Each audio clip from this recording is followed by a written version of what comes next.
green eye of the little yellow god. There's a one-eyed yellow idol to the north of Kathmandu. There's a little marble cross below the town. There's a broken-hearted woman tends the grave of Mad Karoo, and the yellow god forever gazes dull. He was known as Mad Karoo by the Selps at Kathmandu. He was hotter than they felt inclined to tell. But for all his foolish pranks, he was worshipped in the ranks, and the colonel's daughter smiled on him as well. He had loved her all along, with the passion of the strong. The fact that she loved him was plain to all. She was nearly 21, and arrangements had begun to celebrate her birthday with a ball. He wrote to ask what present she would like from Mad Karoo. They met next day as he dismissed a squad, and jestingly she told him that nothing else would do but the green eye of the little yellow god. On the night before the dance, Mad Karoo seemed in a trance, and they chuffed him as they puffed at their cigars. But for once he failed to smile, and he sat alone a while, then went out into the night beneath the stars.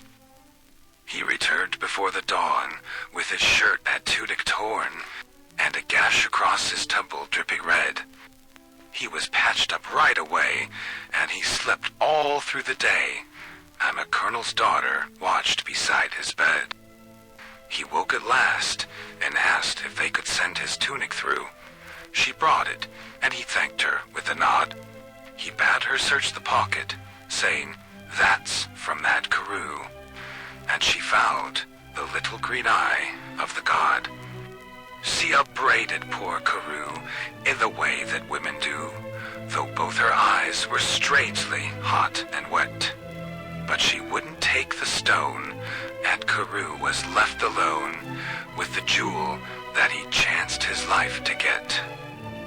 When the ball was at its height, on that still and tropic night, she thought of him and hastened to his room.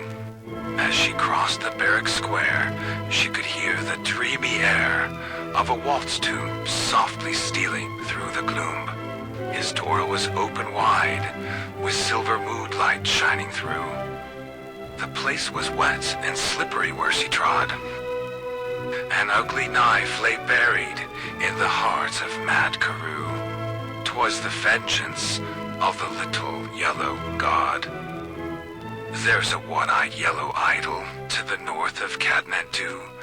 There's a little marble cross below the town. There's a broken-hearted woman tends the grave of Mad Karoo, and the yellow god forever gazes dull.